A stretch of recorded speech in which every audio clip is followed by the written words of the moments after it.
Muy buenos días o muy buenas tardes. Hoy abordaremos el tema de lo que sería metabolismo bacteriano. Como una pequeña introducción, el metabolismo bacteriano pues es un balance dinámico de reacciones químicas, en este caso de reacciones bioquímicas. Estas reacciones bioquímicas nos van a dar unos procesos de biosíntesis y de degradación. Cuando nosotros estamos diciendo que son procesos de biosíntesis, que se están formando compuestos, pues vamos a decir que son reacciones anabólicas.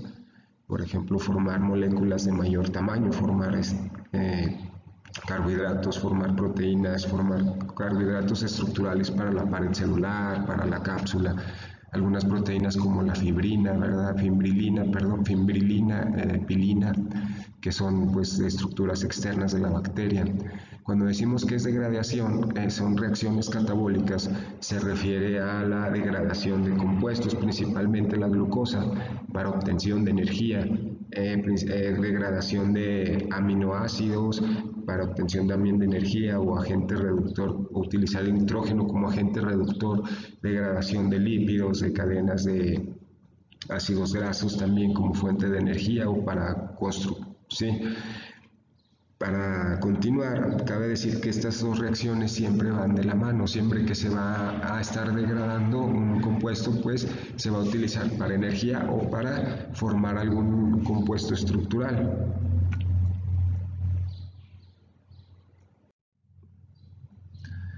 Vamos a empezar con lo que son los requerimientos de carbono.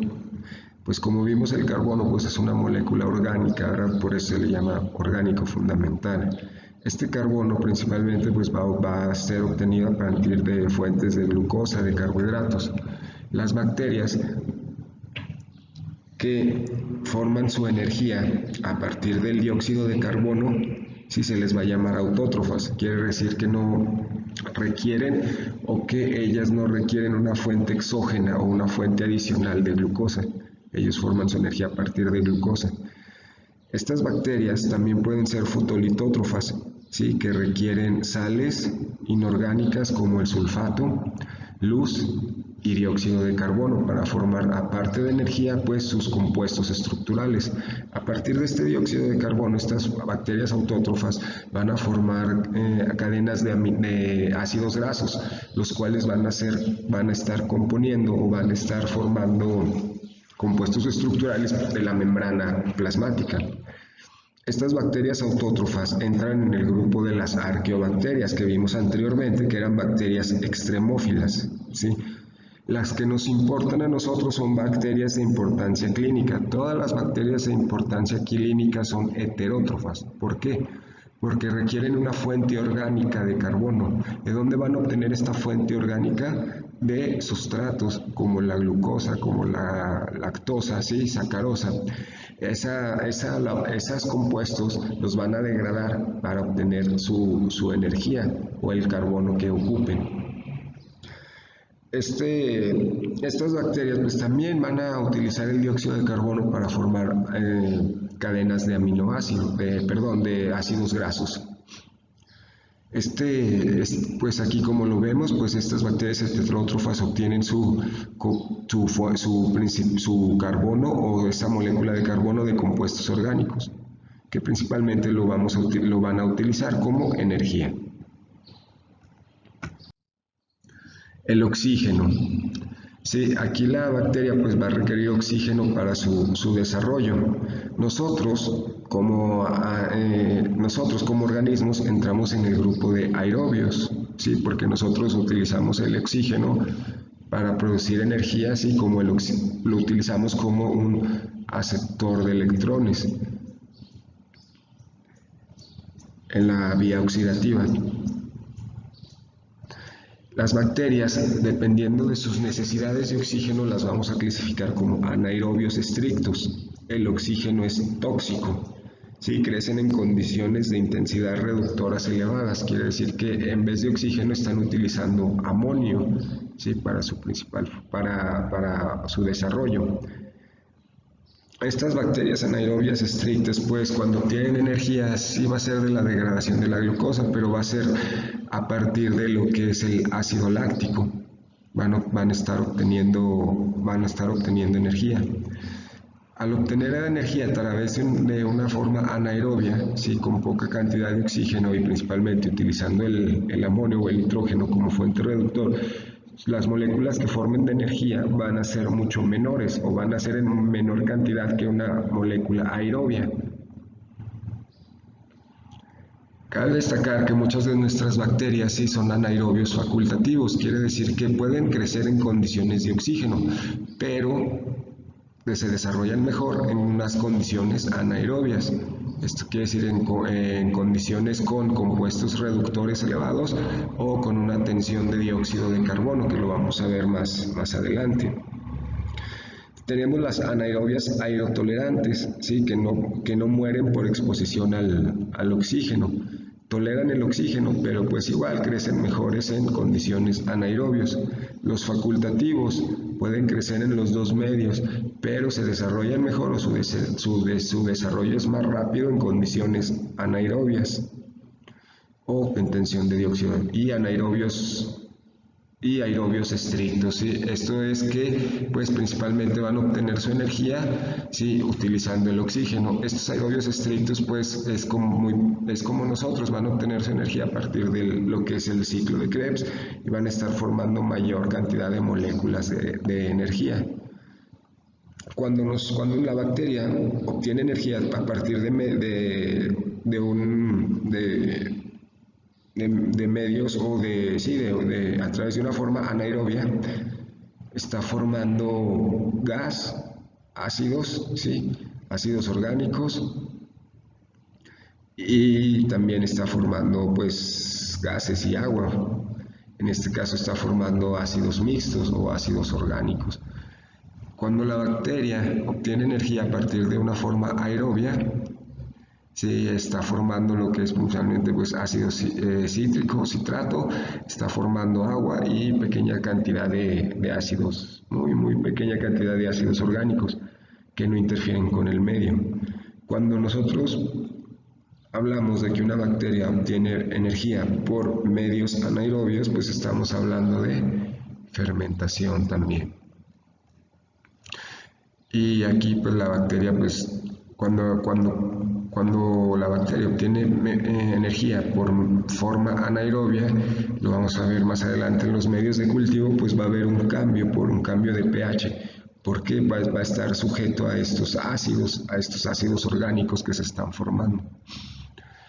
En los aerobios estrictos pues no hay un cambio tan radical en el pH del medio de cultivo, entonces pues no se observa esa coloración o ese indicador de pH que contienen los medios de cultivo.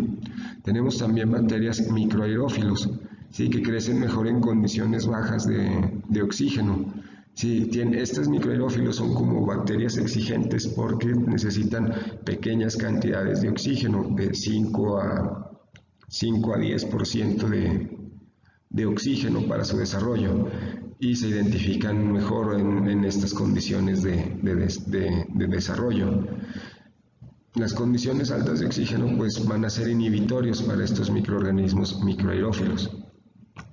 En estos caldos, que es de tioglicolato principalmente, o tripticasa soya, o infusión cerebro-corazón, que ya cuentan con medios reductores,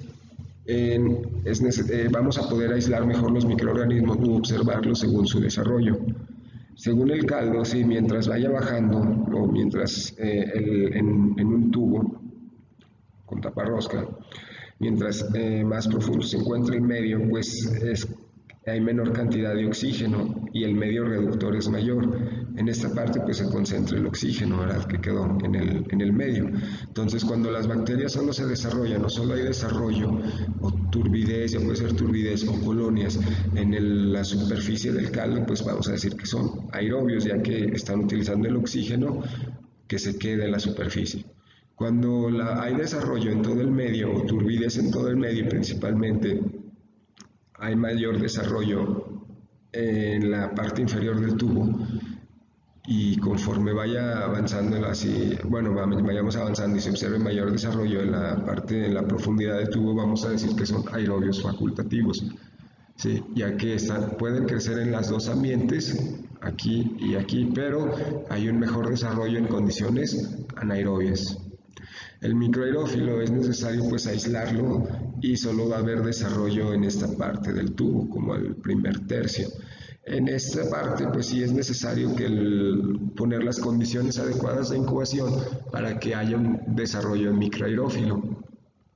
Y un anaerobio estricto pues solo va a tener un desarrollo en la profundidad del tubo, llegando como al tercio inferior del tubo, ya que conforme va avanzando pues hay cantidad de oxígeno, se queda el oxígeno en esta parte del caldo y no hay desarrollo, o el oxígeno es inhibitorio para este tipo de microorganismo.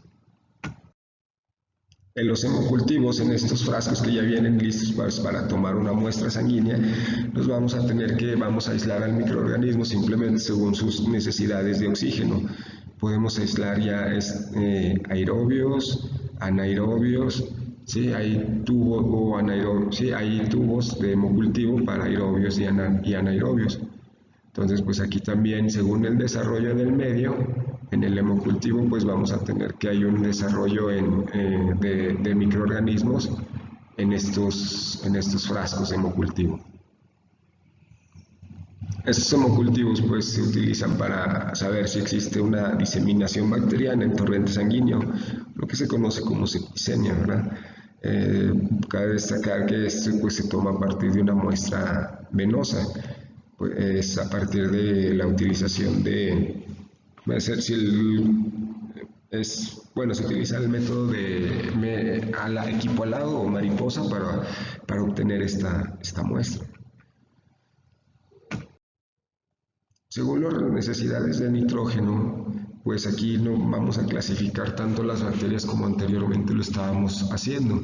El nitrógeno hay que destacarlo como un agente reductor.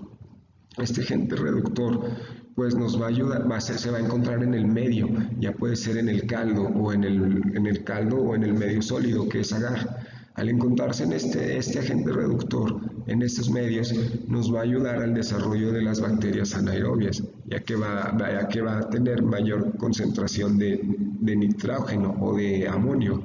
Este amonio pues va a ser un agente reductor. Este amonio las bacterias pues lo van a asimilar o lo van a en sus reacciones de anabolismo como glutamato y glutamina para formar energía o para formar compuestos estructurales.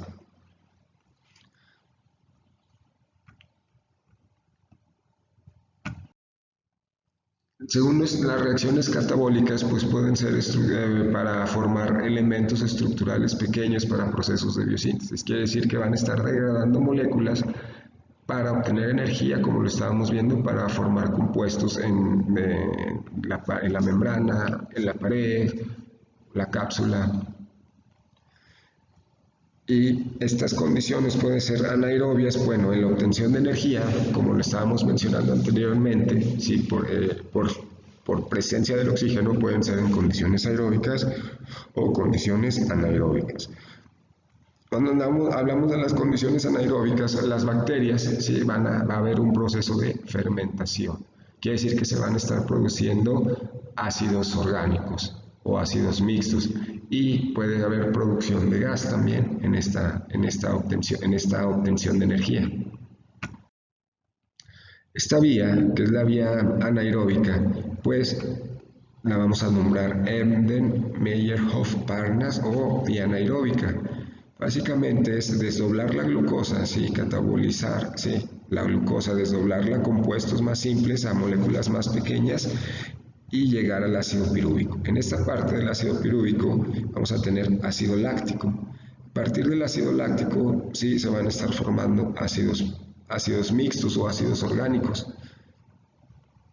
Al estar degradando la glucosa, sí, este pH en el medio, va a haber indicadores de pH en el medio que van a detectar este cambio de acidez, este acidez causada por los ácidos mixtos o ácidos orgánicos.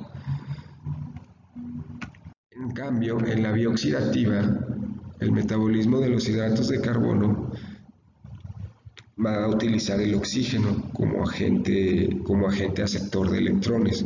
La glucosa se va a desdoblar a partir de lo que es el ácido pirúvico, piruvato, y va a entrar al ciclo de Krebs. Como lo mencionamos anteriormente, en esta parte hay mayor obtención de energía, el desarrollo es más rápido y hay mayor obtención de energía por esta parte oxidativa. En esta parte oxidativa vamos a tener que se forma agua, ácido cítrico y derivados. Este ácido cítrico pues no es muy determinante en el cambio de pH del medio, así que cuando nosotros tenemos indicadores de pH y la bacteria obtiene energía por oxidación o una forma aerobia, no lo detecta, nuestro medio no detecta ese cambio tan radical de pH a comparación de la vía anaerobia, donde hay fermentación y producción de gas.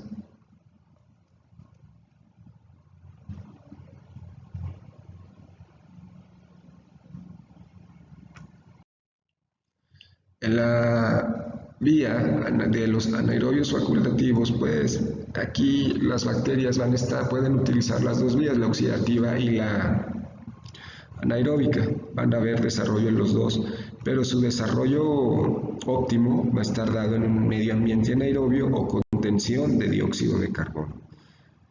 También estas bacterias anaerobias facultativas pues utilizan la vía de la fermentación, ¿sí? Cuando el desarrollo es óptimo en condiciones anaerobias o contención de dióxido de carbono, pueden estar produciendo ácidos orgánicos. La vía de las pentosas pues también va a utilizar el gliceraldehído 3-fosfato como precursor de ácido pirúvico y de aquí obtener energía. Entonces quedamos que esta vía de anaerobios facultativos pueden ser para aerotolerantes y microaerófilos. Estas microaerófilos, como lo mencionamos anteriormente, pues son bacterias exigentes, necesitan estrictamente el 5% de oxígeno para su desarrollo, ya que si es menor cantidad o mayor cantidad de oxígeno, pues la bacteria va a ser inhibida. Estos medios, pues existen incubadoras especiales que controlan ese porcentaje de oxígeno, pero principalmente pues por motivos de economía, pues el medio de cultivo ya contiene los agentes reductores, entonces si se utiliza un agente con medios reductores, ahí estamos promoviendo el desarrollo de anaerobiosis, estamos promoviendo un desarrollo anaerobio.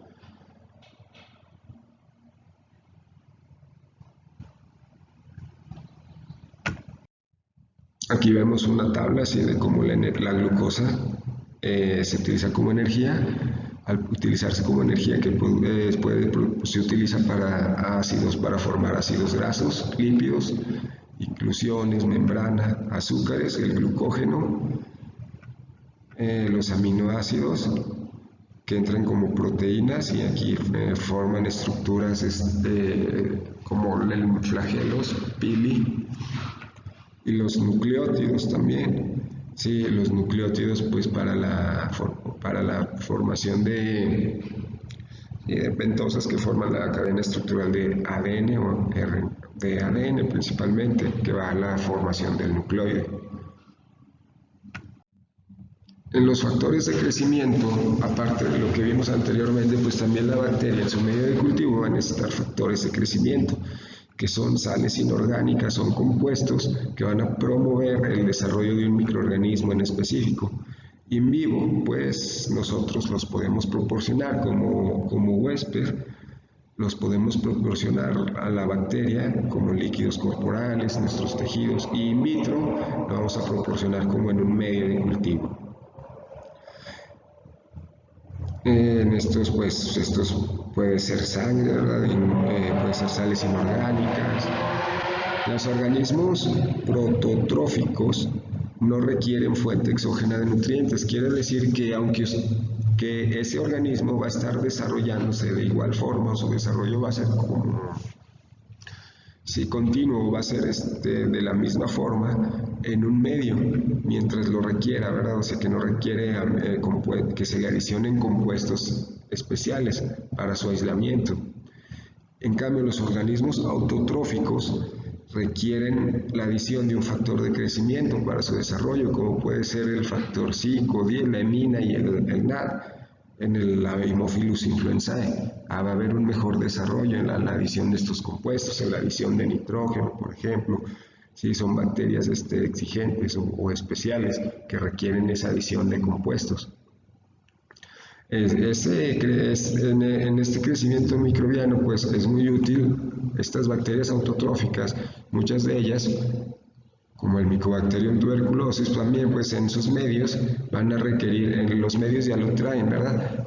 Los medios van a requerir que tengan estos compuestos, esta adición de factores de crecimiento para el aislamiento, para promover mejor el desarrollo del organismo que estamos buscando. Otros factores de crecimiento van a ser nutrientes como las vitaminas del complejo B que van a actuar como componentes de coenzimas y una función de catalítica intracelular, quiere decir que van a ser las reacciones de la bacteria pues mucho más eficientes, sus reacciones de catabolismo y anabolismo, estas reacciones van a ser más eficientes o más rápidas. Otros compuestos que van a utilizar las bacterias son iones inorgánicos en pequeñas cantidades, son sales con compuestos inorgánicos. En esto entra el azufre, el fosfato, el sulfato, el azufre, el fósforo, el potasio, el magnesio y el calcio. El magnesio, por ejemplo, que se utiliza, estabiliza ribosomas, la membrana, la pared, los ácidos nucleicos, entre el zinc, el hierro, el magnesio, el cobre, el cobalto como sales inorgánicas o iones presentes en sales inorgánicas, estos iones, ¿sí? Para estabilizar, para promover mejor el desarrollo bacteriano. Aquí vemos esta tabla con nutrientes, pues entre el agua, el nitrato, mire aquí el fosfato en sales inorgánicas, el sulfato de hidrógeno, sulfato, potasio, magnesio, calcio, el hierro también lo utilizan las bacterias como una fuente de nutrientes. Otros factores de crecimiento de desarrollo bacteriano van a ser los físicos. Aquí entra la temperatura. Aquí en esta temperatura pues vamos a dividir a los organismos en psicrófilos, que crecen a temperaturas entre 15 y 20 grados. Esta temperatura es óptima pues para aislar hongos principalmente, menores de 30 grados.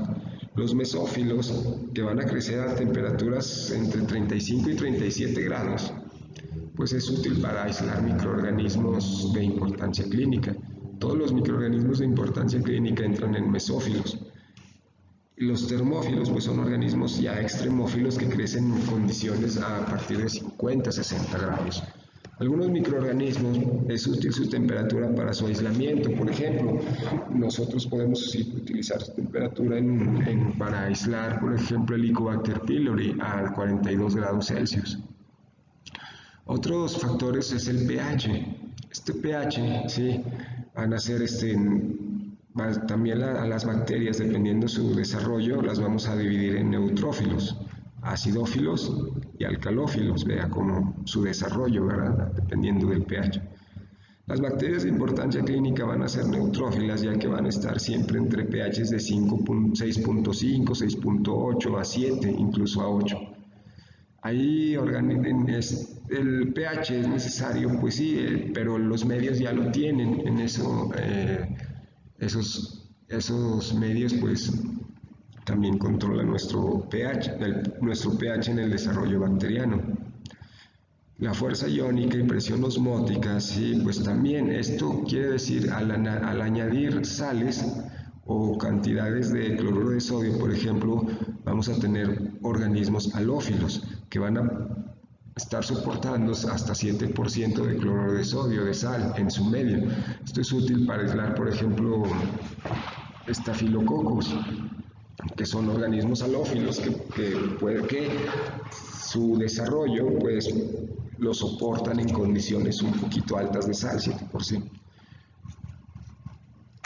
Aquí vemos una tabla de cómo estamos clasificando los microorganismos según la temperatura de desarrollo. Termófilos, psicrófilos y mesófilos, quedamos que aquí entran nuestros microorganismos de importancia clínica, cómo se desarrollan entre temperaturas de 30 a 35 grados, incluso un poquito más altas, de 40 grados, pues entran como mesófilos. Los acidófilos, pues sí, microorganismos acidófilos y neutrófilos, pues van a ser organismos neutrófilos. Los organismos de importancia clínica van a entrar como neutrófilos, ya que van a estar desarrollándose en medios de 6.5, 6.8. De mi parte sería todo. Me despido y espero les sea de utilidad esta presentación.